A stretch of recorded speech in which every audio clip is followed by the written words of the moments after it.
So this is the before and this is the after. So for the 3D mascara, the claims are it is anti-smudging, precise coating, long-lasting, and waterproof. So this is how the 3D mascara looks like, and this is their mascara remover.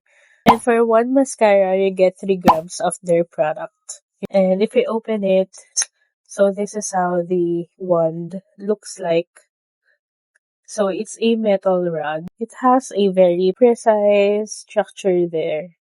Kinurl ko lang yung lashes ko and I'm gonna put it in front of you guys so you can see how it applies.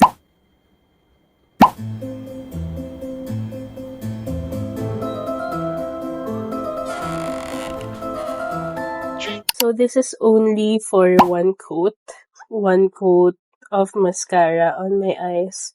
So I hope you can see that.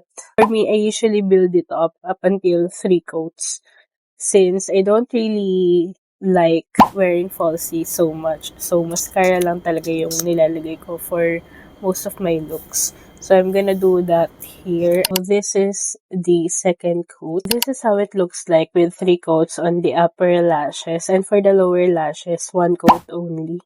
So as you can see, na-lengthen niya and na-volumize niya yung lower lash ko. For reference, I have very thin and almost non-existent lower lashes. So if you would look at my eyes here, hindi mo talaga siya makita.